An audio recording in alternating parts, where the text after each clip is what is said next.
Welcome, everybody, tonight to Fascinating Fae. Tonight, we're traveling to Iowa to talk with Ruby. Ruby, how are things in Iowa tonight? They're spectacular. Yeah.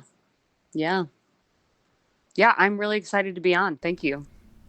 Oh, well, the pleasure's mine.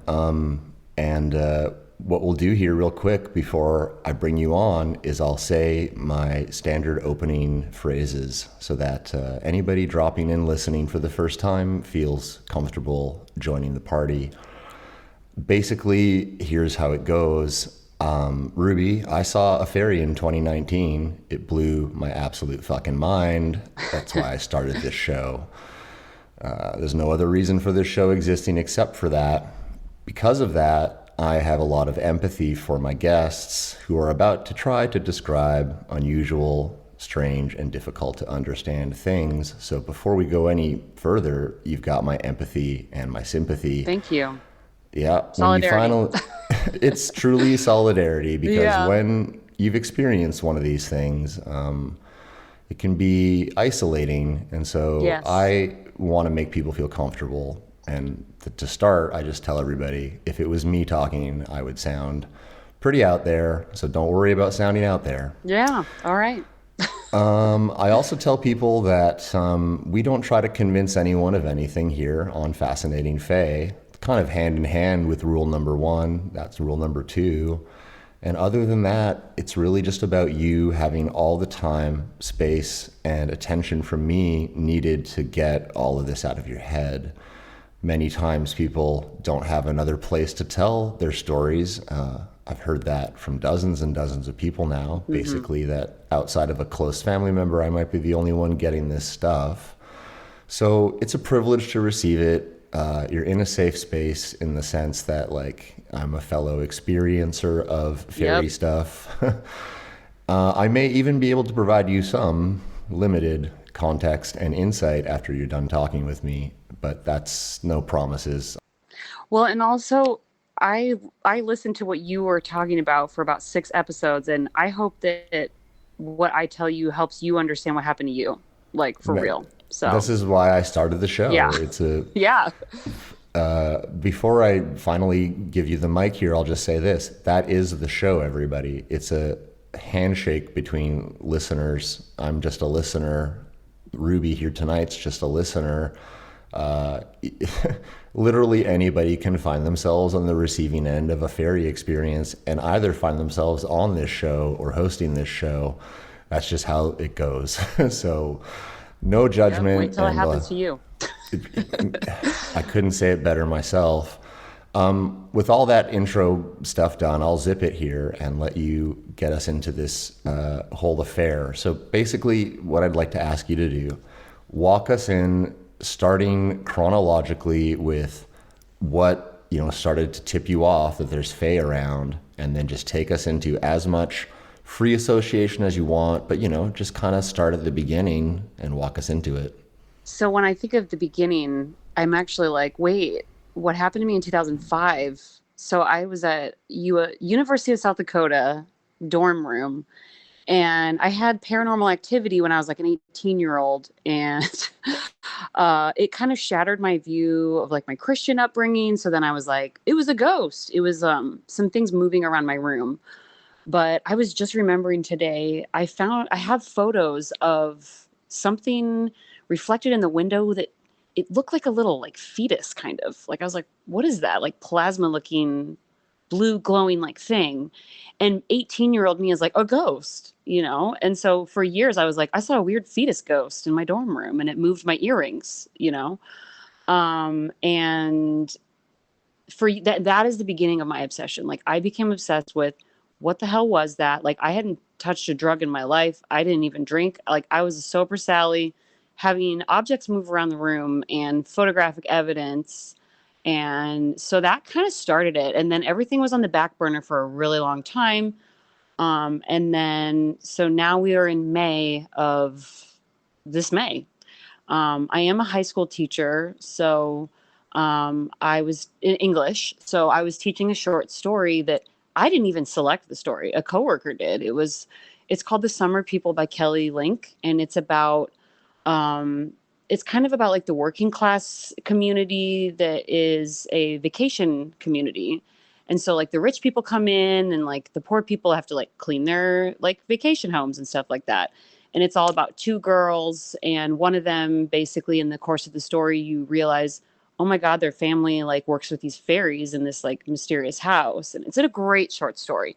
So I loved teaching this story, and I mean, I would say I was super happy in May. I mean, a teacher in May is over the roof because you're like, I'm gonna over the moon. I'm about to have summer break, teaching a story that I love. And that's when all this started. So I'm going to give you a little background information. So my husband and I, we had taught in Taiwan, and we fell in love with some of the culture there. And one of the little things we would do, which we're not even following it properly, they have these little red envelopes that they would use for birthdays and weddings to give money. So we were at like the Chinese supermarket and we're like, let's get these envelopes, and just they're cool. So then for the last 3 or 4 years, whenever we have spare change or like a random $20 bill, we'll put it in the red envelope and we'll be like, Dear Universe, like, thank you so much for everything. And just like look out for us, and we will donate this money to charity or we will do something positive with it. And it just felt right. So we did this for years, and we would give the money to charity. We would give it to my nephews. We would do something positive with it. And well, one day in May, I'm like, tacos are special. Tacos are very special. And I reached into the envelope and I took the cash, and I took just enough to get these tacos at this local place. And I knew exactly how much they cost because I don't know why I was like getting quarters and stuff. So I get to the restaurant and I order the tacos, and it was like the energy was like completely bizarre in this restaurant, and they overcharged me, and it kind of was really embarrassing because everybody in this really long line saw me have to go to an ATM. Like it was like, and I had this horrible feeling that I had done something terrible, and I was like, that's weird. Why is this so embarrassing? Like, who cares? So I get back to my car. Like, I didn't even end up spending the money that I had intended. I had to like use like a $40 bill. Like, it was crazy. So I'm pulling up to my driveway, and I was like, I disrespected the red envelope. Like, I just felt like I did something wrong, and it was strange. So I don't know. Basically, now here's the other thing that you need to know to understand this story. So you know how when you go to like a nice like hotel or like a restaurant, and they give you coffee and like a cup and saucer, and you're like, I'm so fancy with my cup and saucer. So I got this. I was like, I want that experience. So I made a really big deal about ordering a cup and saucer from Fiesta Ware. I don't know if you want to bleep that out if you're afraid of being sued or whatever, but that's where the paranormal element comes in. So I found a discontinued color because Fiesta Ware has these colors. So I'm like, oh my God, slate gray. This is so beautiful. So I order it. When it comes in the mail, I'm like to my husband, look at this cup and saucer. It's so special. Like I was like bragging about it. Okay. I drink my coffee. I have my little moment, and then I move on with my life. Well, the next day, the saucer is gone from my house. And um, I'm a minimalist about dishes. I only have 4 plates, 4 bowls, like, and I was like, I had this knowingness like deep inside that was like, something took it. A, a fairy took it. And then I was like, what? Why would I think that? Like, I'm laughing at myself. So I just laughed it off. Okay. I got frustrated though, because we looked everywhere. And I mean, we looked in every cupboard, the dishwasher, the sink, the drying rack. We looked on bookshelves, under the couch. And I'm like, it is gone from our flippin' house. And like, my husband is more of a skeptic than me. And he was like, yeah, that's really weird. It's completely gone. Okay. So I was like, well, that was a discontinued color. So I find on eBay like a replacement, and I order it. Okay. Now this is where it gets weird. So I go to sleep and I wake up, and I've had a phenomenon for the last 4 years or so where when I wake up, I roll over in bed, and then on some nights or mornings, I get like really a dizzy feeling where it's like a warm, tingly feeling. that feeling in your stomach where you're at the bottom of a roller coaster and you're like, whoa. And I'm like, oh my God, it's happening. So I closed my eyes, and I mean, I just thought I was seeing like fun faces. You know, there's a phenomenon called pareidolia where, you know, like how some people see little dots when they close their eyes. I don't know if everybody does, but a lot of children see these little neon dots. Okay. I saw those as a child and I still see them now. So when this phenomenon happens, they form into images. And this one formed into a shape.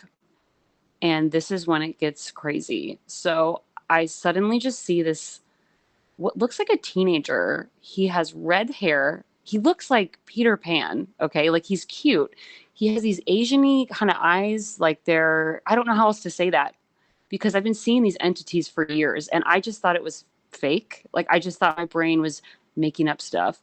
He's really close to my face. Like he's like right in my face and he speaks to me telepathically and he's like, na na na na na na. And he has his thumbs in his ears and he's like wiggling his fingers at me and he's blowing a raspberry at me and he's like I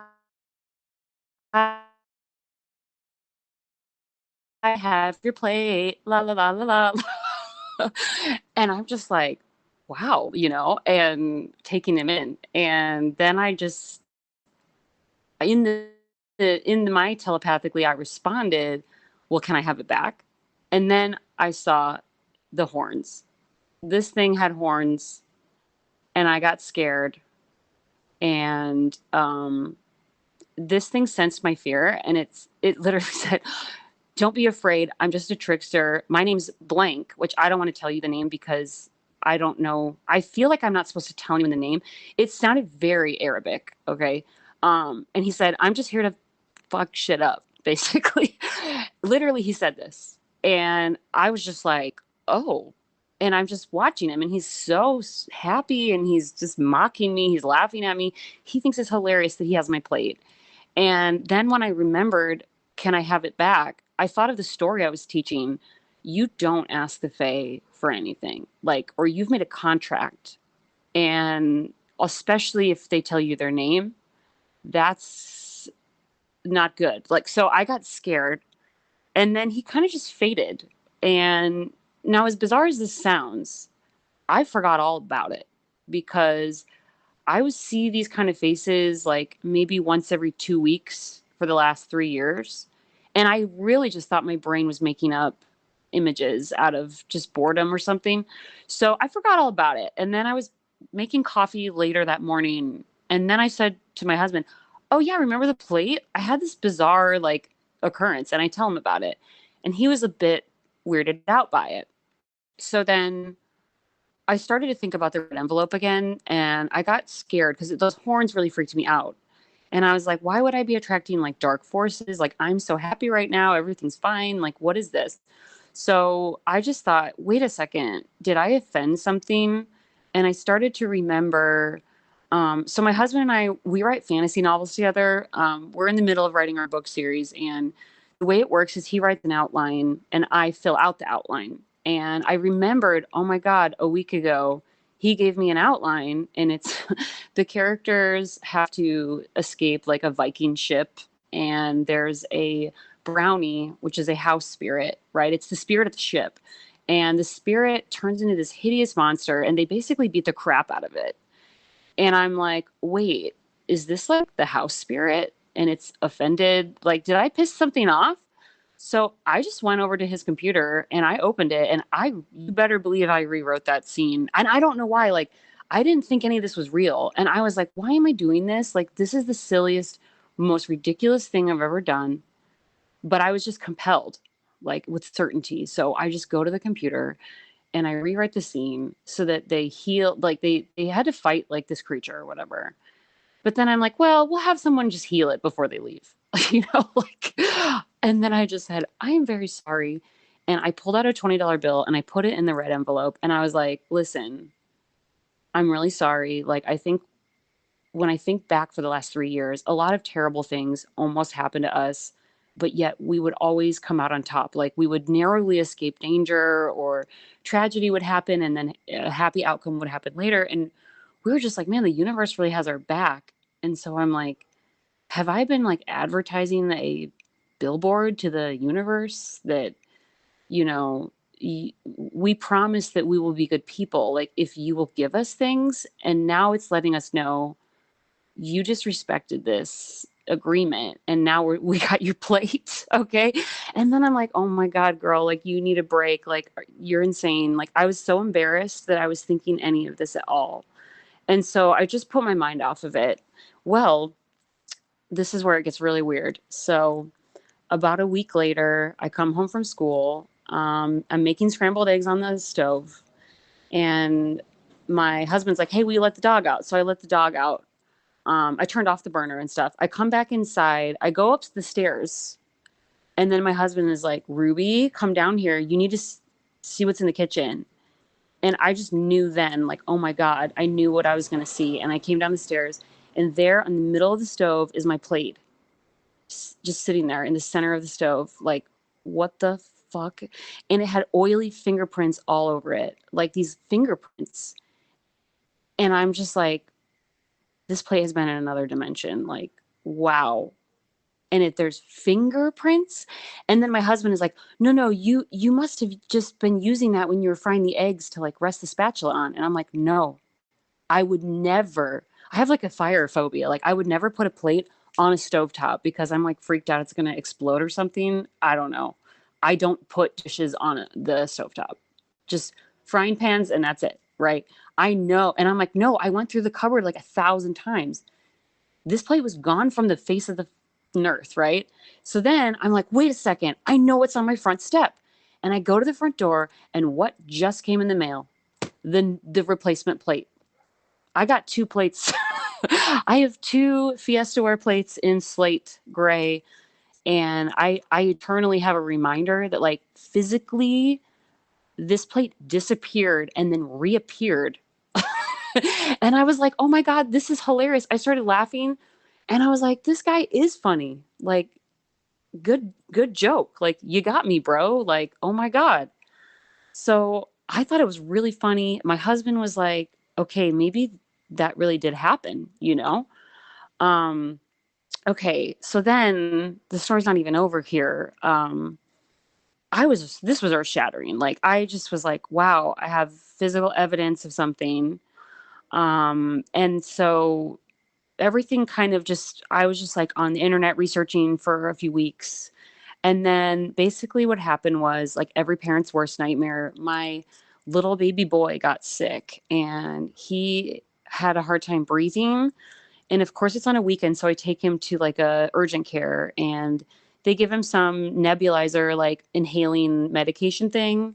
But it's a Sunday, and this is where it gets really creepy. So I'm driving around town, and literally every pharmacy is closed, like, or like not even open at all. And this horrible feeling just comes over me where I'm like, something is wrong. Something is wrong right now. And I couldn't find any pharmacy that had the medicine. And I finally get to Walgreens, and they are like, okay, sure. And they start typing in the computer.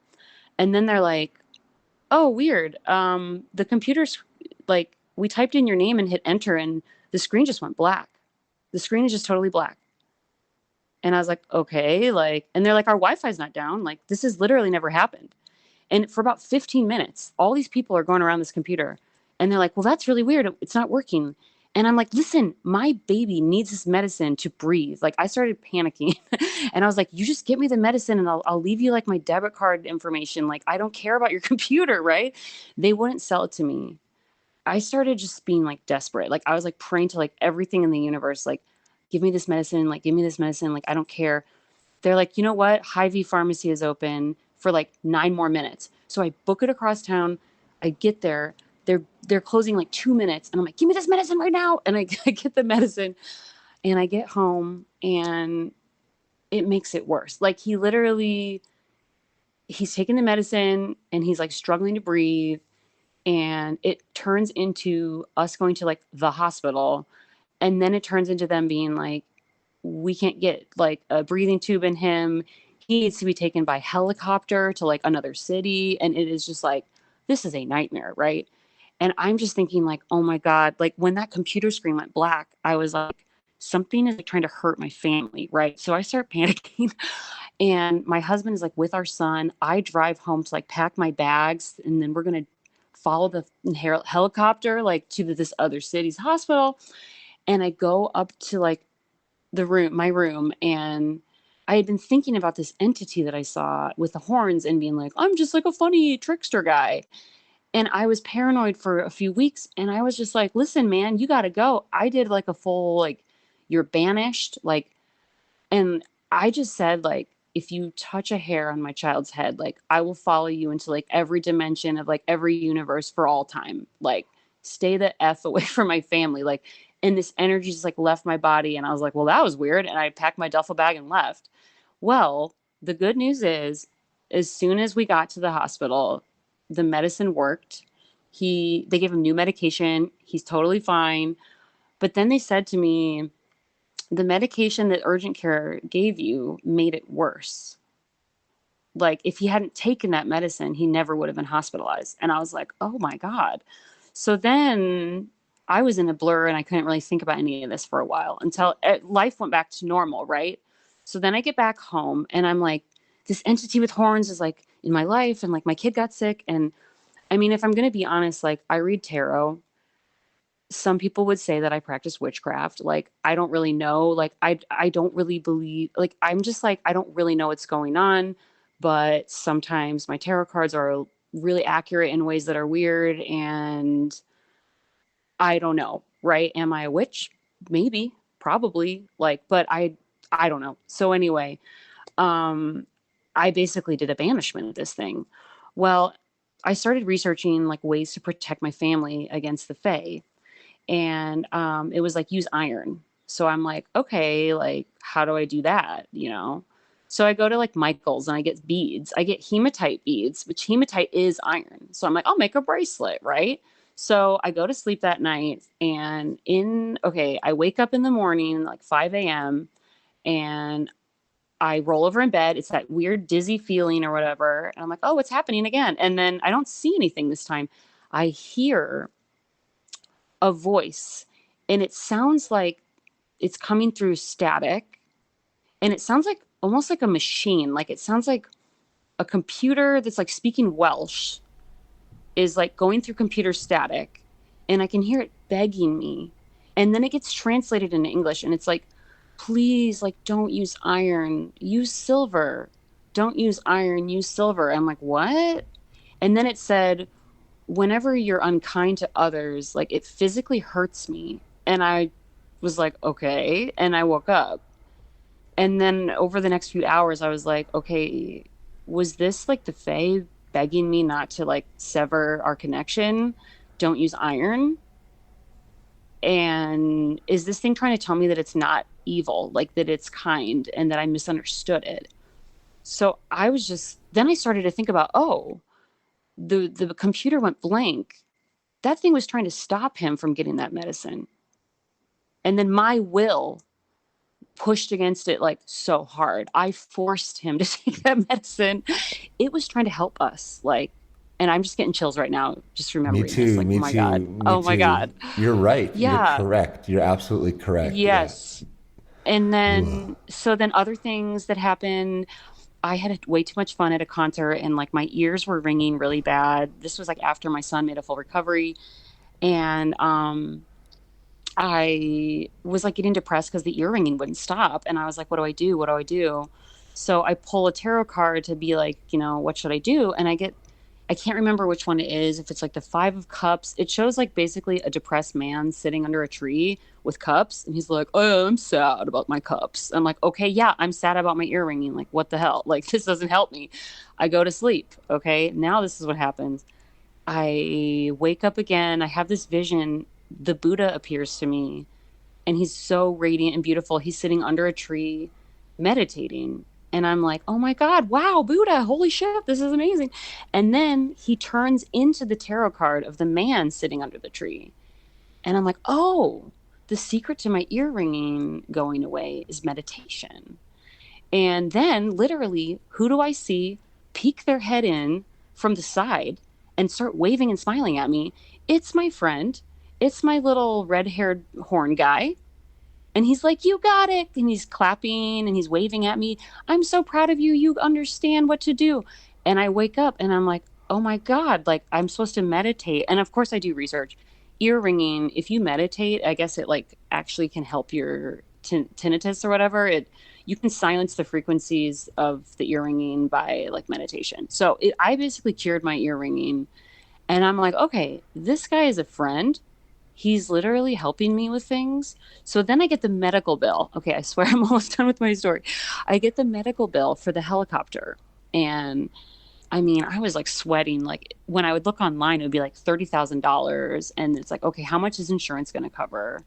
So I finally get like the bill and it's $3,000. And I'm like, you know what? I'm going to ask my friend for help. So I make like a little shelf with like little gnomes and like little fairy house, which I will send you a video of it.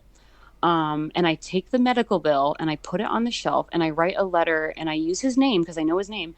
And I'm like, "I'm really sorry. Like, I misunderstood who you are so much that, like, I'm very sorry if I offended you. And, like, I'm humbly asking for help with this."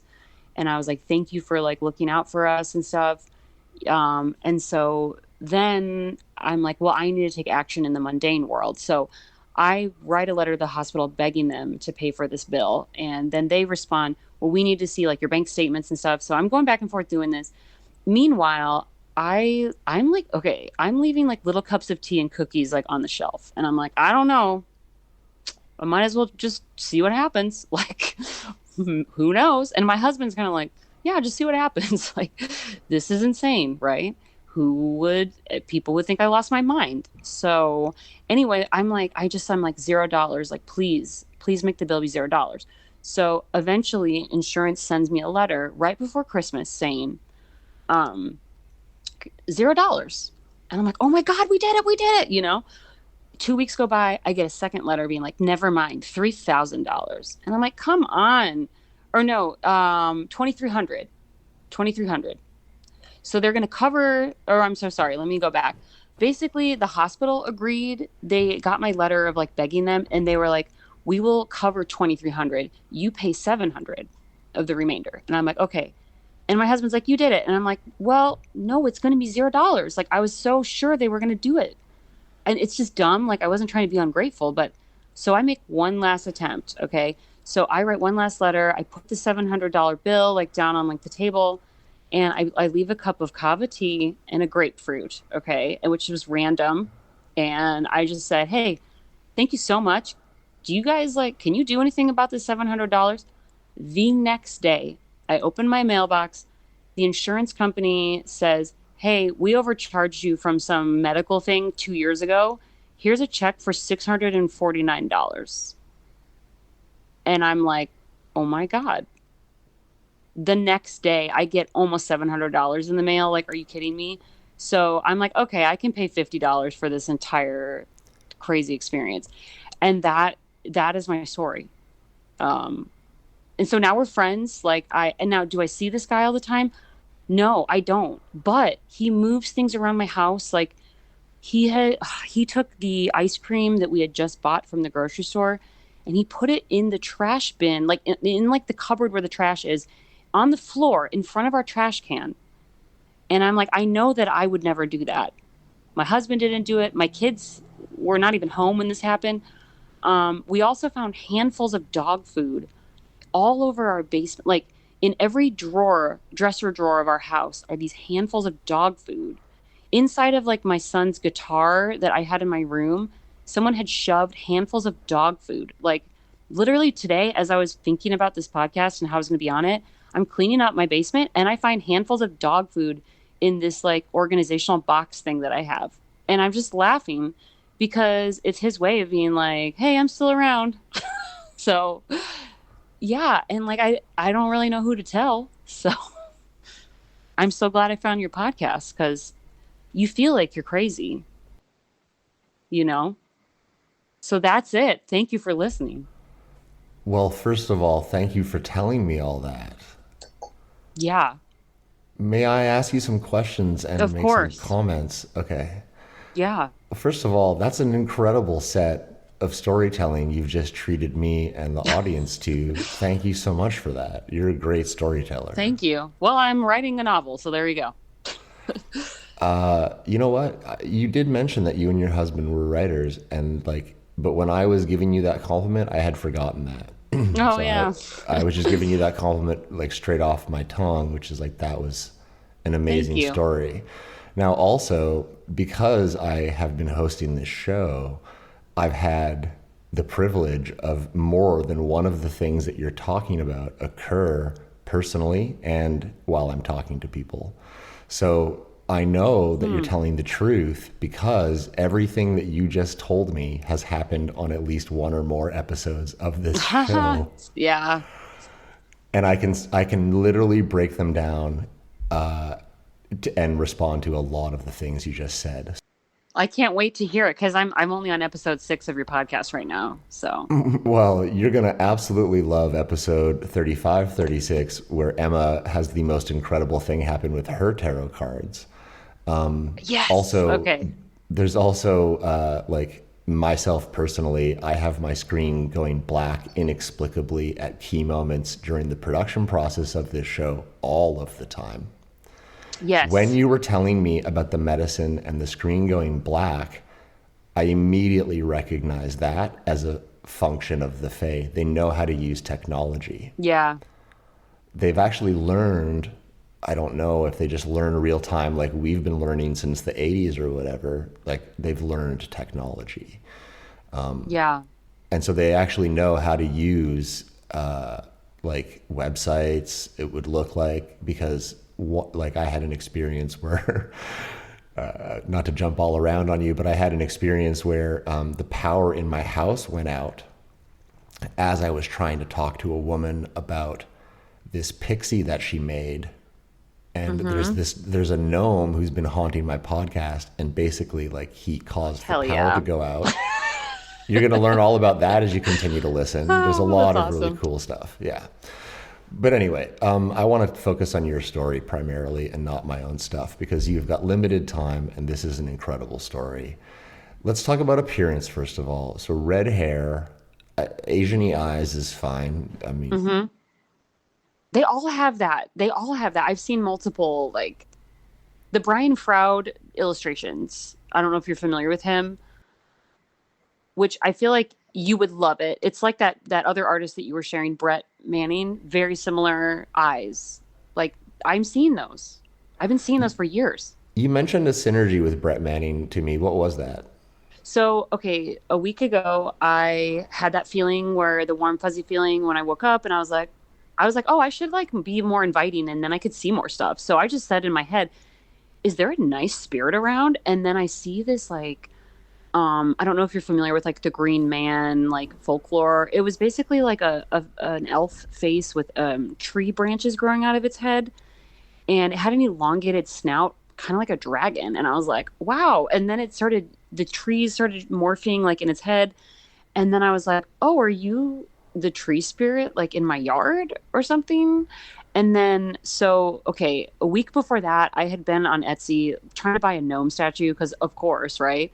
And it was like recommended for you, the artwork of Brett Manning. And I was like, wow, look at this print of a brownie. So I bought this print of a brownie. It comes in the mail the next day of that vision I had.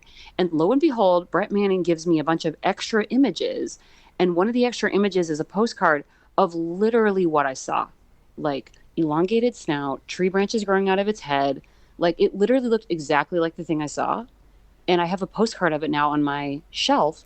And then 2 days later, you and I connect on Instagram. You posted that exact postcard on Instagram. And I was like, this is incredible. I'm clearly supposed to be on this podcast. How the hell is that happening? She's also the last two episodes I just published. Oh, she has seen something? Well, no, she's seen a lot of things. Brett Manning is an undeniable conduit between our dimension and Okay. theirs. Because literally, I was like, that's what I saw. That's why I bought the print. And I didn't want to be weird and message her and be like, hey, I've seen all of these. Like, Wow. Amazing. You should tell her that. She I would be will. thrilled to learn I that. will. Everyone listening, including Brett, who's a big fan of the show, is going to have a moment where they get to hear all this Yeah, shout out to themselves. Brett. We love you. Amazing. Yeah, I second, third, fourth, and fifth that. Okay, I will message then. I will. Brett Manning for the win, honestly. But Yep. okay, well, this is so incredible. And what I was trying to say is the last two episodes I published, episode 42 and 43, all feature Brett. Yes. Okay. And now I'm talking to you next. What? Are you Yeah. kidding me? It just felt like it came from the universe into my lap after just months of feeling so lost about where do I go with this? I think about it every day. So I think were you asking me how this little guy looked? He looked like Peter Okay, yeah. Pan. Well, no, this is all how we Yeah. got to Brett and Brian Froud. Yeah. You're telling me that when you wake in the morning and you encounter these various entities, they effectively look like Brett Manning and Brian Froud's work. Yes. Both of those people will de facto tell you fairies are real and they're just drawing what they look like. Yep. One time I heard my daughter, like, she's a baby, like crying and having a nightmare. And I'm laying in bed and I'm like, can someone please help make the nightmare go away? Like, I prayed. And then I saw a dragony monster thing in the same style of vision. And I'm like, ew, that's her nightmare. And then I saw this fairy elf thing with the same kind of face kind of come out of like this portal, and she grabs the dragon and then her head splits in two and she sucks it into a portal, and then my daughter stops crying and I'm just like, damn, you can't make this up. Like, who do I tell? Like, I just saw her nightmare. Yeah. What is this? There's also been a bunch of people who have talked about the nightmare, like not quite being a nightmare in their youth. Chandran comes to mind quite a bit. We've Mm. hypothesized that there's a type of entity class that is essentially absorbing that fear energy. Well, I have to tell you that I had a nightmare like 2 months ago or 3 months ago, and I came to and I saw these like Nazgul or like Dementor, like hooded figures, and they were sucking energy out of my body. And then I wasn't afraid, like I was just mad, and I was like, "Get the hell out of here!" And then I said like a Buddhist mantra, and just then they like disappeared. And I'm again like I'm just like going to like work teaching high school, and I'm like, who do I tell? Like, I can't believe this is happening. And like I don't hallucinate all the time. Like, I'm just like a sane, rational person. And it's just such a relief to talk to someone who believes me, because people will be like, well, how was your weekend? And I'm just like, good. you know, it's just like, I don't know. And here's the other thing. I've been in touch with like my inner child, like intentionally. I was listening to your podcast and somebody said something like children like see them and stuff. I have made a point as a woman in like my mid to late 30s to be like, no, like, don't grow up. Like, be in contact with that inner child. Like, do the things that made you happy as a child. And that's the secret to happiness. And like, is that why they're coming now? Like, I don't know. In okay, if you finish listening to this series and then you listen to your own episode back and you hear yourself asking that question, you're going to understand that the answer is very much yes. Your Yeah. speculations and your intuitions are not like let me just back up a second. First of all, Ruby, you can tell me I believe you. That's the first thing. Awesome. Okay, second thing, not only do I believe you, I mean, you're literally hitting the spreadsheet columns here. All this stuff has totally shown up across multiple interviews with multiple people all over the world. The Fae actually have a discernible logic and pattern to them if you get enough data points in. So you're contributing to that in a big way here tonight. And actually, like, I'm just briefly going to tell you as I go through breaking down each of my like feedback points to you, the overview is that you're on track. Everything you're telling me tracks so hard that I'm like, just need you to know you're not crazy. I don't really Thank think, you. I really don't think you're crazy. I think you're very fortunate to have this degree of contact and vision. And like when just for the audience listening, this is a comment I'll make on your behalf for the audience listening here tonight, Ruby. When we were in the pre-conversation, Ruby was like, well, I've never seen one with my eyes like some of your guests. And so a lot of people come to me feeling like they're not going to have stories as cool as other guests. I would humbly posit that your storytelling tonight is really quite cherry on top of cake. Like it's quite a great story. And it does sound to me like you are seeing them. Also, like another artist who I recently spoke to, Becky B from Australia, walks that same line with you of like, well, is this just in my imagination or am I really seeing that? And she, even though she very much like Brett Manning, I think that Becky B is also channeling real entities into her work. Unlike Brett, Becky didn't really have a confidence that that was true. And she sounds a lot like you talking about waking up and is my mind just playing fun games on me while I'm bored. So Becky, Ruby, Brett, you're all doing it. Everybody who I'm talking to that I bring on the show gets on the show and through the gates because they're really doing something remarkable. You are doing it without even realizing it because the recipe is to remain in a not childish state, but a childlike state. Well, and then John Keats, the poet, he was like really into negative capability, which is like this idea of being open but without being anxious or afraid. And that's like he was an amazing poet, and he was like, I basically remain in a state of openness without anxiety. And I'm like obsessed with John Keats, and I'm obsessed with this idea that like just being open. And then I had to learn like the hard way, like you got to be careful. Like if you're really open to anyone, like these Dementor things come, like, you know, so I've had to put up like protection, and I'm like, wow, am I really like doing this? Like weird, you know?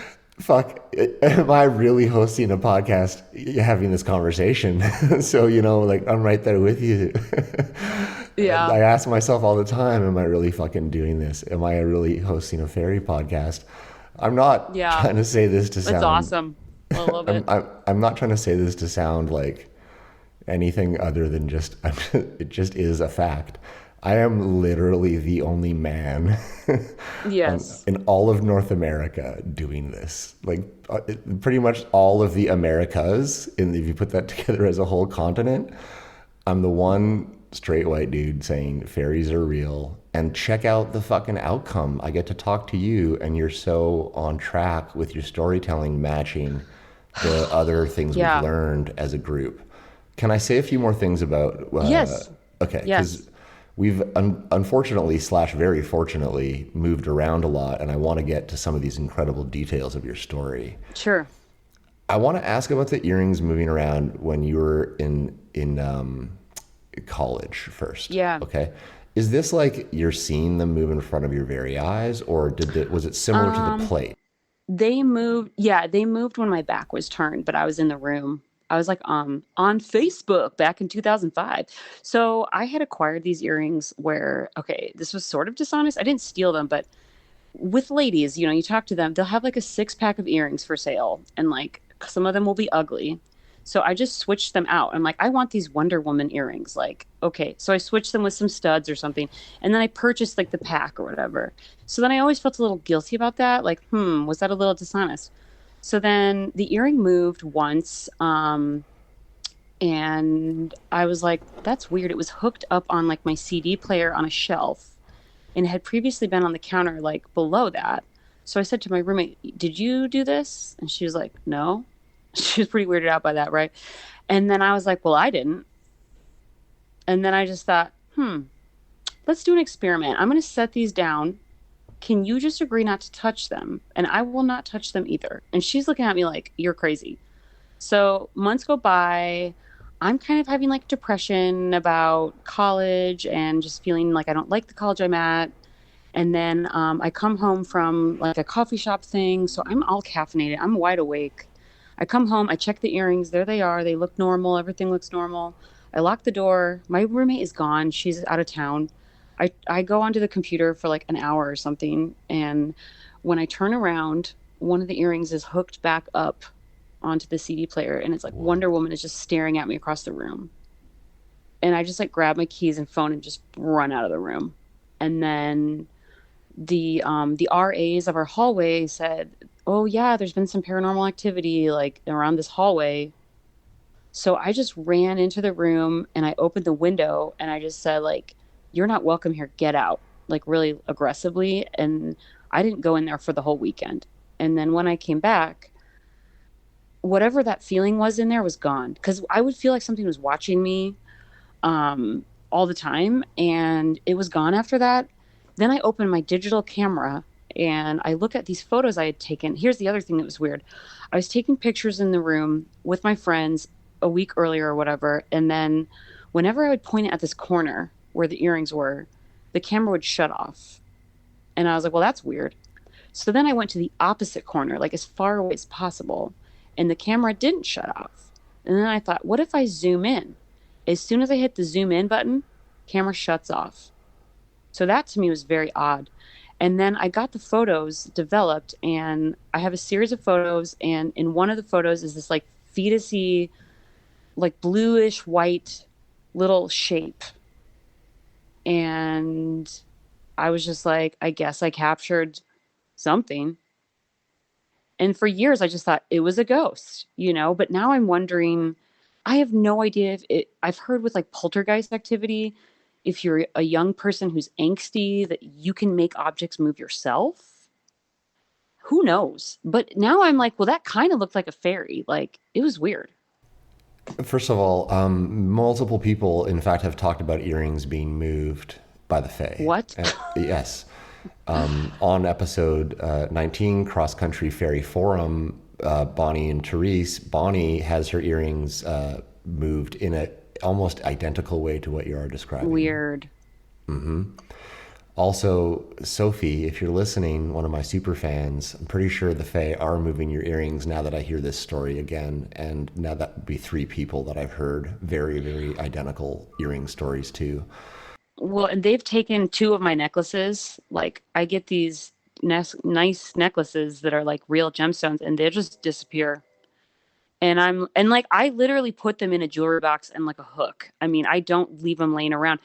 And I'm kind of like, you know, if that's payment for all the other good things in my life, I guess enjoy it. You know, like I don't know. I think they take them.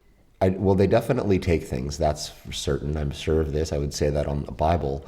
But they take Yeah. them to give them back often, like your plate, because they're trying Yes. to create education. Yes. Effectively, they're educating you. They're saying reality isn't quite real. Things that are Yeah. physical are not quite as here as you think they are. They're also, by returning the plate, saying something to the effect of there is another somewhere that you don't know about. Yes. And those fingerprints, I'm just like, Do you have a where did you photograph? go? Do you have a I didn't. photograph Oh, of the I did fingerprints not. on the plate? I don't. I don't know why I didn't. I just was like, I'm in shock. And I washed the plate like later that night and I'm like kicking myself. But I've got two plates. I've got two plates now. The timing of the return is right up Faye humor alley. So can I ask you this? I am friends with these people and I'm kind of scared. They scare me Basically too. though, when I saw this guy though, because I'm a teacher, I'm like, oh, you're just like a bad little boy. Like you're just like the naughty student in class. And I was like, I love those students. Like they're my favorite students to teach is like these naughty boys. I'm like, ha ha ha, whatever. So then, so I don't know. I asked my grandma, passed away. She was a teacher. Grandma, can you just be my bouncer? Can you just only let in the bad little boys or the good little boys? But if someone's really bad, can you just like filter them out? And it's been fine. But like the thing with my son really scared me, you know? And but then I realized I misunderstood it. But is it insane that I want to be friends with them? Like I literally leave them like cookies and cake on a shelf, and And I have my medical bill up there right now for some other bullshit medical bill. I'm like, can you guys help with this? Is this dumb of me to do or is this fine? Like, I don't know. Well, Ruby, I'm never going to be able to tell a person if something that like they're intuitively doing is right or wrong for them. I'm going to tell you that I feel just as an objective listener who you don't know that everything you're doing seems fine to me. But also like other people leave them cookies. You're going to figure that out as you continue to listen. Yeah. A Yeah. lot of people do. Yeah. You know, I met the gnome that's been the gnome that's hijacked my You met a show. I'll just gnome? Oh my God. Yeah, I met him face to face in real life, and he was terrifying to look at. Truly terrifying. Yeah. And then I know it was him because later he channeled himself into being with Becky B. Listen, there's a whole much, a bunch of stuff you're just going to have a lot of fun discovering, and then later we'll talk about it. But But I'm just like, these people are my friends. And like, is that, I love that you call them people. That's amazing to me. First of all, I got to really say yeah. that's amazing. But I'll offer this. I saw that fairy in 2019 and I couldn't stop thinking about it for 4 years. And that's why I started this show. After starting this show, I just got more fascinated. And I was like, maybe the thing I saw is real. Like maybe there's a whole other world that's real, Yeah. that's just out of touch. And I'm starting to go there in my head. And Yeah. then what happened is that like at some point I did what you're talking about, which is I just kind of really love the way you put it, Ruby, about like making a decision to like not grow up. But Yes. I was Peter like, I'm Pan. gonna. It's also really interesting because another woman I talked to has a real Peter Pan thing. There's a lot of synergies in tonight's conversation, as That's well so say. weird. But anyway, I have been on a literal metaphysical roller coaster through quantum education, hosted at the hand of my quantum teachers, the Fae, who are around this show. And I'm their unwitting student, but it's kind of like you're saying, like, if you think those mischievous kids are the funnest ones to teach, you would have loved to teach me. Because I have been a shit disturber my entire fucking life, and I Yeah. continue to Well, like be. when my students act up, I'll be like smirking. Like they know I like them. I'm like, God damn it. Like, So the Fae like people who are like that too, because they're yeah. like them. So I Yeah. feel that you actually have a bit of a kindredness with the Fae that is intrinsic. I just sort of feel that off of you. When there's gnomes all over my house, I mean, I have gnome statues everywhere because of my grandma. Like we're Scandinavian. So maybe they saw it and I'm like, did they see me teach that story? And then they're like, let's say hi to her. Like, I don't know. My perspective is that the Fae know your heart. I actually think they Yes. know your heart quite intimately. I would also go so far as to say, I'm just offering this up to try to help you with what you're saying back to me. Who do I tell? Am I crazy? Should I even be doing this? These are the questions you're asking me. This is the only reason I'm saying this stuff. I'm telling you, and I told a lot of people, and I say this to everyone listening who's an audience member here tonight, the Fae know your heart. If you look at the people who have the most incredible shit go down, like you and your plate, for example, Emma and her cards, Brett and the raccoon skull, it's people who you can sense are pure of heart. They're not like, you're not Mother Teresa. I'm not saying you're Mother No, Teresa. but I'm a bleeding heart. Like I like nursed a butterfly back to health. Like that my kind of vibe.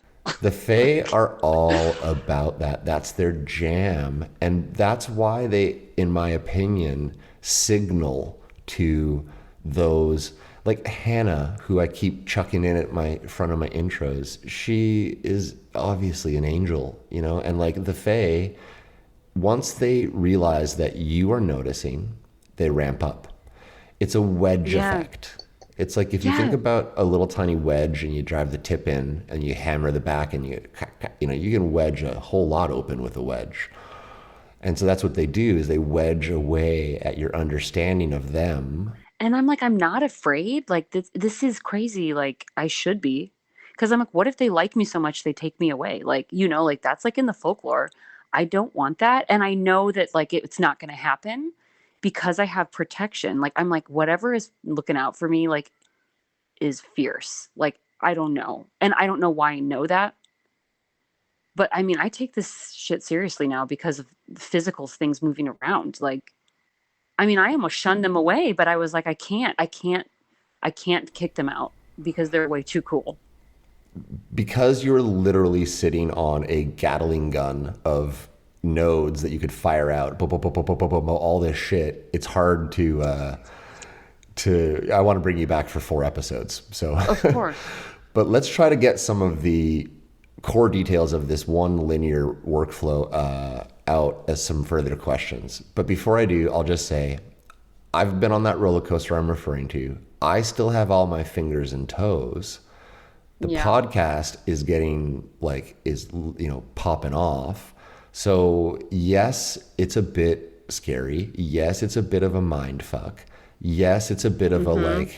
ass clench. Am I really fucking doing this with my life? Holy fuck, what the fuck is wrong with me? Yeah. It's all of that and a bag of chips. But if you can stomach it, the flip side of it is that you It's are worth it. now, it's way worth it. It's so worth it. You're It's now the on the best. other. It's so amazing. You are walking around with a fucking AKA, like I'm going to call him a sprite just based on his description, in your house, like with you, like Yeah. able to fundamentally muck up the laws of physics. This is Like no I'm like, love trinket. you, have a good day, guard the house, like every day when I leave. It's so. What I love about you, sorry to say something that I love about a guest, I've never said that out loud, but what I love about you is that in one breath, you're like, am I fucking crazy? And then in the exact next breath, you're like, guard the house. Well, because I'm So like, I mean, you moved my plate. So, do what you can. let's break down this whole plate scenario. You are. I just want to tell you back what I heard you say to me and tell you and ask you, did I get this whole story right? Okay, sure. Young Ruby gets a trip out with some earrings. This leaves her wondering about shit for a long time, but it goes into the Mm-hmm. back burner. Mm-hmm. This May, just this May, she's young. I'm now not so young, but still young. Ruby is like, okay, let's order this. Well, now let me just back up. This Ruby in the future, who's really just present day Ruby that I'm talking to now, is like, I'm going to steal money out of my own, savings for the My universe sacred envelope money. to buy tacos. And Yep. tacos are special. So Yeah, I was like, this is I'm not. sacred. There's no arguments from this side of the mic about the Yeah. value of a good taco, especially if it's a vegan one. But anyway, I digress. So Yeah, no, now they were you're. vegetarian tacos. Yep. Oh, there you go. Okay, well, you've got my full support on this then. But I still understand you being like, okay, I've taken money out of my own red envelope system to go do this thing. I know exactly how much I'm taking because I buy tacos here frequently, wink, wink, and I know the Yes. price. So we all have that, we know exactly how much a sandwich somewhere costs. But anyway, so you go, and then when you go, they overcharge you, and you have this kind of weird moment with the ATM, which to you instinctually feels like maybe you've besmirched your own red envelope I system. did something horrible. That's what I felt like. It's really interesting that you have and obviously you're just standing and you don't have enough money to buy something. This is a mildly embarrassing event, but not to No, yeah, the. it's not a big deal. But I was like, I violated something. It's possible that it's possible that the act of giving something to the nothing, giving to the liminal to this is just going to go to whatever and whomever, is in fact gifting the Fae. Yeah. And so when you took that out, that little feeling of oh, I did something wrong, it is possibly, associated. And I think it's a very interesting detail because it starts to, like a wedge, like I just said a second ago, give me an understanding of what now happens next emotionally and as a trajectory. So now I'm with you. I did understand. Okay. So Yeah, you then got it. then you're like, in a separate but unrelated thing, but still related because emotionally, this is one of the first times you felt like something in your own house was giving you vibes. Yeah. You decide to buy this plate and cup to be a fancy pants Ruby, which is cool. I have some pretty nice things in this place, but I'm just like you. I'm extremely minimal. I joke on the show Yeah. pretty often that I live like a monk.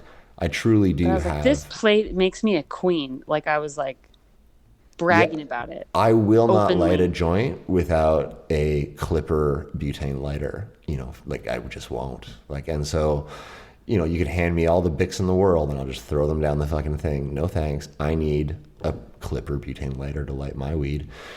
And so, there's certain things that are just that way. I'm with you. So you buy this plate and cup.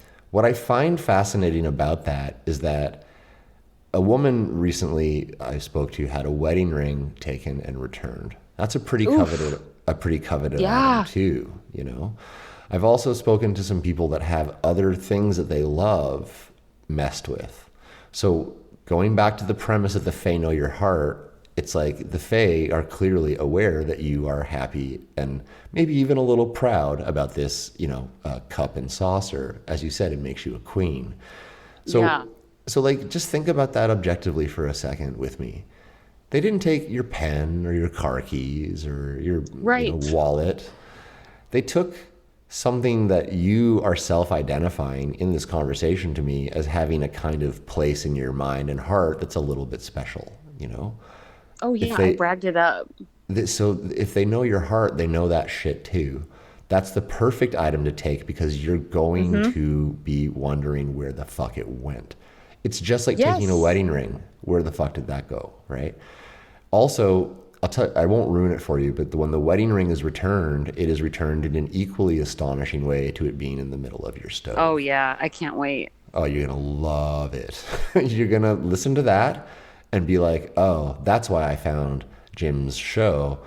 People are finding this Yeah. show because the show contains affirmation, confirmation, and further narrative to their own experiences.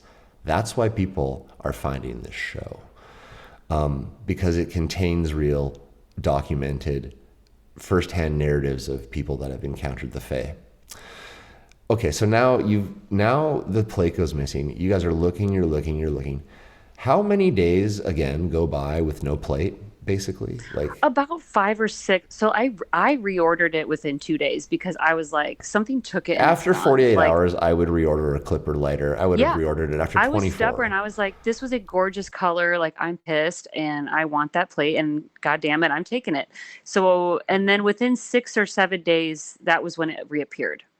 I ordered a new one after 2 days. Kids are home or not home again in this story. I can't remember when it's returned. I think you said they're not Kids are home. what?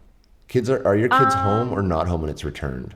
I can't remember. um, The ice cream is when they weren't home. they were not home because we hadn't picked them up from daycare. We made the eggs and then we're gonna go pick them up and be like, look at these eggs, they're already cooked. Yeah. And they can't walk or carry any objects like they're babies. Yeah. One of the jobs I try to do is I try to make sure that that fat asshole who's sitting on his fucking armchair being like, the host missed the question. That's, Right. right? So I've asked the question now, right? Again, there's no gotcha moments here. I just kind of try to make sure I do the job. I'm doing the job here. That's all. Because I want people to be believed. So let's just get into it. That's kind of how I get down to it. That's all. So okay, and then now you leave the room momentarily. You turn off the thing. You come, and then your husband is the one who notices it, right? He's like, let the dog out. I'm like, sure. I go up the stairs. I'm upstairs. And then he's like, Ruby, oh my God, get down here. You have to see what's in the kitchen. And that plate had appeared while I was either letting the dog out or up the stairs. It wasn't there. I had just been there 2 minutes earlier. And suddenly it was there. And like my husband believes that something supernatural is going on. And like he's like very logical and skeptical, but he's like, that just like appeared out of nowhere. He believes me. Was he in the room when it appeared? Do you know? No, he was in the dining room. He was in the dining room and he walked into the kitchen and just saw it there and was just like, Get downstairs. They do it at your back. That's get Yeah. downstairs. That's gold.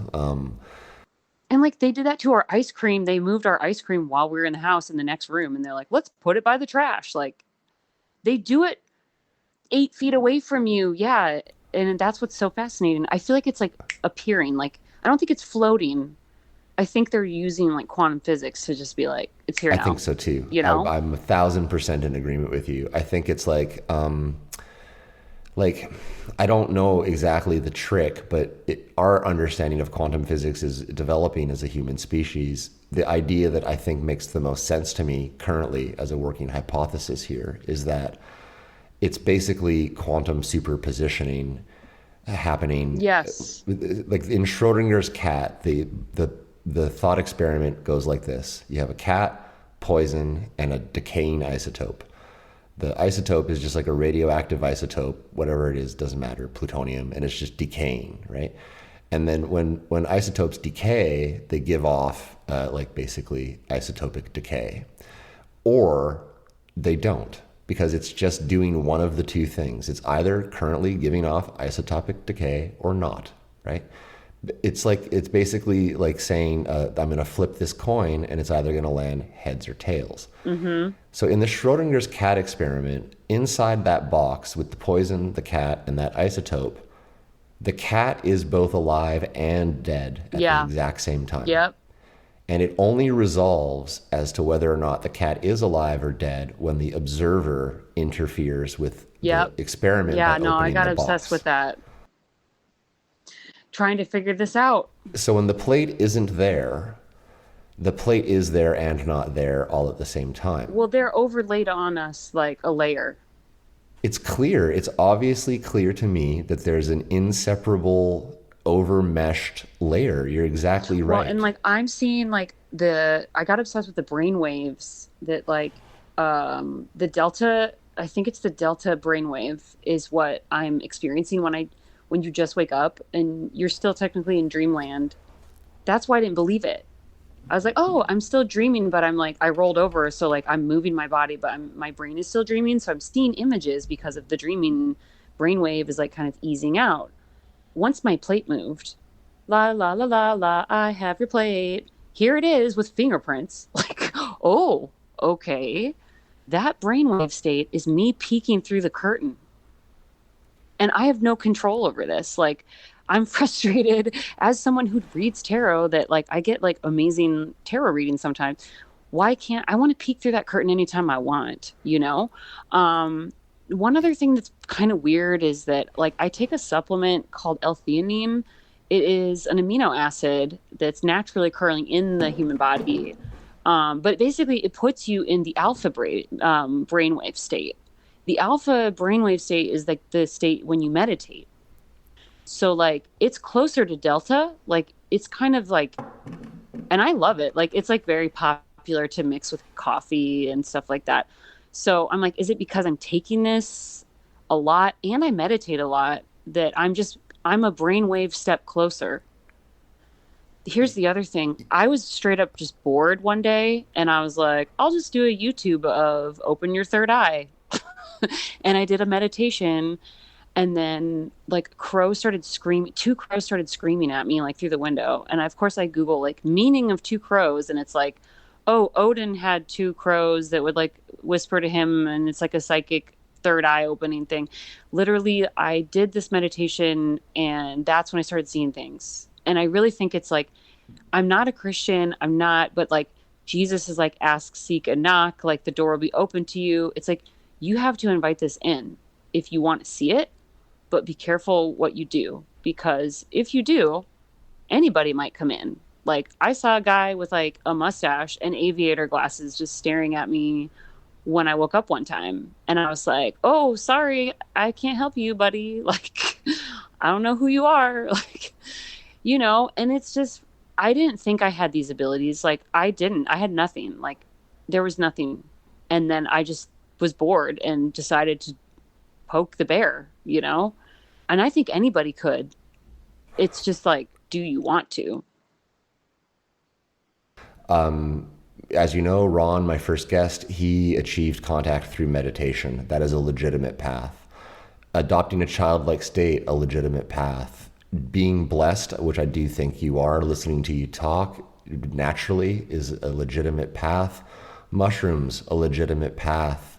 Veganism, Buddhism, all of these things are legitimate paths to contact with the Fae. Yeah. I'm Buddhist, vegan, and I'm sure that that had no Yeah. small part in why I saw my fairy aboard my giant art boat. Well, and then you were doing like environmental activism, so they probably were like, "Oh, this person we like," you At know. the end of the day, if I'm honest about it, I figure I passed the test, and that's why I ended up with this show. But let me ask you some of my, Sure. standard questions that I like to ask my guests as I move towards the conclusion of conversations here tonight, Ruby. First of all, Ruby, I really do mean it when I say this conversation is a bomb. Like, it's awesome. I want to just ask one really quick question before I move forward with my go away stuff. How big were these fingerprints? Did they look like adult fingerprints, kids' fingerprints? What's the Like they could have been mine maybe, like they were full size. And when I saw the vision of this guy, it was like a full-size adult was leaning over my bed being like, "Haha, I have your like he was big."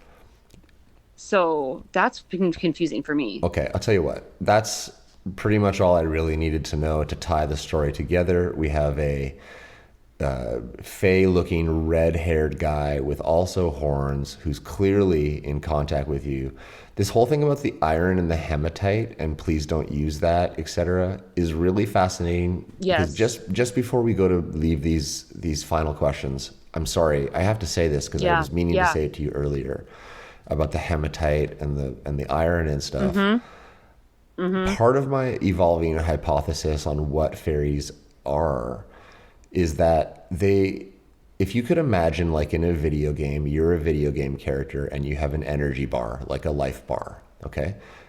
So just Yeah. imagine fairies as having like a life bar. That's how they exist in our dimension, is when their life bar is like fully charged up. So to get that life bar fully charged up, they're basically drawing somehow, and I don't know the mechanism, but they are like a vacuum cleaner in effect, sucking up something from us. That something about our Hmm. curiosity, something about our heart, something about ourselves powers them in the third dimension. So, yes, they are themselves, but they need an energy source in effect to do things here. And we are, in effect, that Yeah. energy source. But here, Like a earthly, like the material I don't really realm. know. I don't really know. And I don't even know if I'm right. But the final part of this developing hypothesis is that because they are sort of drawing from us to be, they are in effect partially us. It's so hard to get your head around, Yeah. but there's an intimacy to them that is indescribable. So like when Yeah. that computer screen goes dead, is that entirely just the fairy having knowingness that that medicine is going to be a problem, or is there something about you that is also a handshake in that moment, and you and the fairy together are shutting down the computer? Didn't even tell you. I have had thing like I found a pin in the bathroom. It was a brass vintage hat pin. And I was like, "Oh, it must have fallen off my hat." It was probably my grandpa's hat pin because I was wearing it on Halloween. I'm like, "I'll put it away later." Right? I put it on the shelf in the bathroom. I forgot about it. My kids are in the bathtub, vulnerable little kids. I find this sharp pin and I put it in the palm of my hand and I thought to myself, "Shit, I got to get rid of this pin." I opened my hand, it's gone. It vanished. And I was just like, "What?" And my husband saw it and he was like, "Ruby, that didn't happen. Just pretend it didn't happen." And I'm like, "That pin is gone." And so I'm like, am I making it disappear or are like the Fae making it disappear? Are they helping work with me like on things I want? Because I was like, I want more than anything for this pin to be gone so my little babies don't get poked by it. and it vanished in my palm of a If hand. you Like, could, if you would allow me, and I don't know if I'm right or not, but this exact moment with your yeah, storytelling is so, I need to say what I need to say, so I'm just going to say it. sure. If it is in fact that they are us, then it's logical to understand that we would project them as something else to be able to stomach the fact that we are in fact capable of altering reality ourselves. Oh yeah. Yeah. And like it felt like a friend when I saw this guy. I guess what I'm trying to say is it easier for you? Is it easier for you to understand I make things disappear? Or is it easier for you to understand I have an invisible friend who makes things disappear? Yeah, and it's like I don't know, chicken or egg. Also, in a very real way, I do think that fairies are us, but I digress because I'm about to ask you essentially what you think fairies are. So let me do it. Ruby, Yeah. you've been really generous with your everything tonight.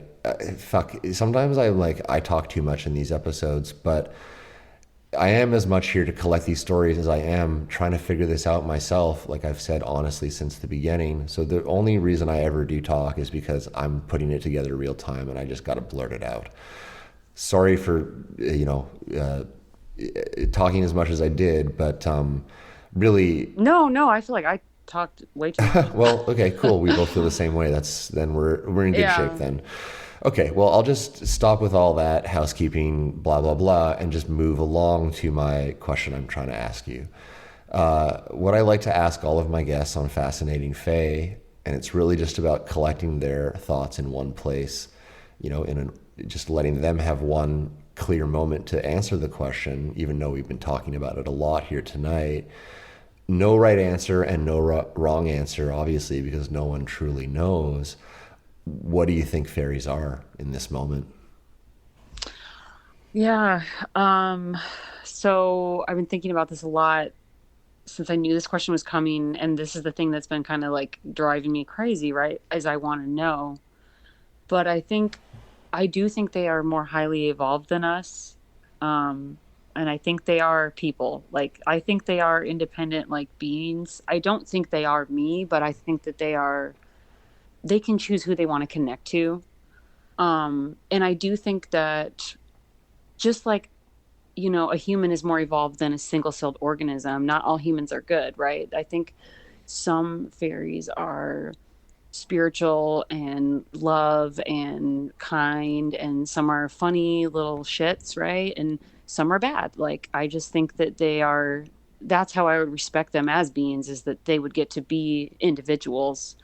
I do think that they can interact in our realm like from another layer. I think they're overlayered on top of us. And it kind of reminds me of is it Interstellar, where like the guy is like in the Tesseract and he's like looking at the our 3D world from like the fourth dimension or something. And I think they can see beyond time. I think that they can move things like very quickly and instantaneously. Kind of like if we're 3D, if you're looking at a 2D picture book, of a picture of the earth, for example, you could jump across the earth with your fingertip really fast. I think they can do that. And I think they choose who they want to be involved with. And I do think that because of that thing about the bracelet and the iron and everything, and please don't use iron, use silver. I do think that they have like a corporal, like they have a tie to the earth. Are they in some way tied to like our thoughts and beliefs, that because there's a folk belief about iron hurting them, that's why it hurts them? And then like this whole idea about, oh, if you don't believe in fairies, like they die or whatever, like I don't know. I think in some way our beliefs are like intimately tied to their well-being or not. Like the thing about the iron was really weird to me. And so actually I kind of realized, oh crap, I have a whole bunch of bracelets I made. A bunch of them have hematite in them. I just took them all and put them in like a bag and was like, I'm not having that in my house anymore. And then I was like, is this a mistake? Am I being dumb that I have no protection now? But like to me, they are beings that live in another realm that like I want to know who they are so bad that I guess I have my little shelf and I put my little snacks and I got some bouncers. You have to pass the vibe check, and I want to know who they are. You're an absolutely fascinating guest. I really appreciate you coming on the show. Yeah. Well, thank you. It's just been hard to not like to just think, am I having a psychotic break, you know? So it's a relief to find a community. And I got to be really careful always because I'm not here to empower people's delusions. And people do reach out to me who are not well. Sure. And Sure. this is that part of this job. And so, you know, when I release these episodes into the wild, they're going to get listened to by whoever they get listened to.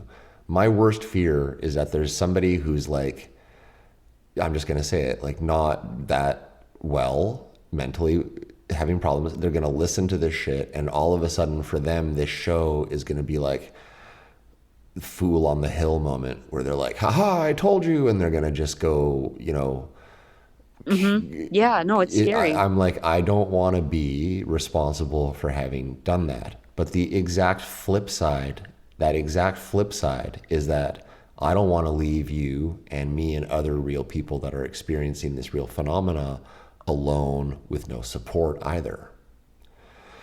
So Yeah. I have to walk the line. Well, I think it's been good. Thanks. I'm doing my Yeah. best. I'm just a guy who saw a fairy one time. But at the end of the day, my responsibility to this show is the responsibility to the audience. And I hope everybody can appreciate that I do take it seriously. And I'm trying to put forward real stories brought to me by eloquent, varied, real people who don't have problems and are just telling me real stuff. You're in that category big time with the gold star. I guarantee you that plate went missing and came back. If you've never heard it from anybody else, your friend Jim tells you he believes you on that one. I got such bad chills. Well, and like, even if you didn't believe me, like, I would believe me. Like, I know it was real. Like, from the core of like, I like think about it all day. This is why I said you're such a great guest to have on tonight. Every guest has got a special thing, but for everyone listening, Ruby's really experiencing this stuff. And without even realizing it, because you've only listened to a handful of the episodes of this show, you've just confirmed like everything on the spreadsheet, not the least of which is that Brett is drawing things that are real, which I think everyone knows I'm anyway. gonna message Brett. Everybody message Brett. Yeah. She's got, Buy her art. It's awesome. that too. And you know what? Like, Brett is just honestly a good friend and a rad person. And I find her to be pretty much endlessly supportive of me in this show. So I have no problems encouraging people to support Brett or any of the other artists I brought on, whether that's Katie or, anyone in between. Danielle, especially with her trippy dolls. There you go. Everybody take a shot. I mentioned Danielle again. Yeah. Anyway, let's do the following things here so that you can get back to being an awesome mom and a teacher on a weekend. I'm going to do a little bit of housekeeping while you think about your final words. Sure. Is that cool with you? Okay. Yeah. Well, everybody, tonight you've been listening to Fascinating Fae. I'm your host, Jim. Thanks a lot for being here, all of the listeners. If you would like to have a conversation with me, if you're worried, that your friends and other people aren't going to take you seriously and you're kind of like looking for some contextual home for what you're experiencing, maybe I can help you do that. Certainly the show and the guests are the ones doing the work, but I just provide the place where it can happen for you personally. Drop me a line, encounters@fascinatingfae. We'll talk and everyone will get to listen to what we talked about. You can also find me on socials at Fascinating Fae. If you send me a message on Instagram Messenger and also Facebook Messenger, I will pretty much respond to you. And usually I'll do it in my own voice if that's your thing. It's a good way to start talking with me and ease your way into coming on the show for sure. And don't forget to leave a review and enter the contests that we are constantly running here at Fascinating Fae, giving away art. That's pretty much it. I think I just want to say as well, Ruby, I really personally have appreciated this conversation. I was kind of having a shite day, and now I'm right back into my normal fascinated groove, thanks to your incredible Nice. storytelling. I'm just going to wrap it up by saying I kind of totally get it. You had an initial experience in college. Then this past May, everything with the money and the envelopes kind of give you an emotional signal. The plate is the real banger. Also the whole medicine and the flow of the medical bills, but not the least of which is that computer screen going down. That thing with the computer screen going down, as you go to listen to this show and you hear it happening to me, you'll start to understand that your intuition around that is totally correct. He was trying to stop that medicine from being purchased, basically. I knew something was really wrong. That feeling of wrong probably was the prescription in your hand being for the wrong thing. But like something wasn't like the science, like just the logic of it. The computer wasn't supposed to do that. Yeah. They'll make technology perform beyond function, is how I like to describe it. I can't wait to hear all about it. I'm going to listen to all these episodes. It'll start to click a lot of what you've said, but the flip side of that is that you tonight have just clicked together a lot of those episodes for everyone listening. So you're going to get to have it happen in your head, but you just did it for everyone without even knowing it. You just recapped 40 episodes of Fascinating Fae without even realizing it. Awesome. That's the power of this show, in fact, is that you can come on barely knowing what's going on, just needing to talk, and without realizing it, I'm telling you right now, you have pretty much just recapped every one of the singular events that other people have told me in one story. What I'm trying to say to you is you're experiencing it all. You're not having just like one or two Whoa. events. A mild You're getting experience. it all. Well, no wonder it's been weird. It's been fun. It's great. I'm having a great time. I wish everyone out there the best, that like, hang in there, everyone. Like, you're not crazy, you know? With that said, on behalf of all of the human and non-human listeners tuning into Fascinating Fae tonight, as well as the one who's taken and given back your plates, hello, buddy. I'd like to say hi to that guy tonight, too. So on behalf of all of the human and non-human listeners tuning into Fascinating Fae, an incredibly large thanks to Ruby for coming on the show. Ruby, thanks for being here. I really appreciate it. I don't have anything that I could possibly say with more value, so the last words are yours. Well, thanks everybody, and just like keep believing and stay young. Don't grow up.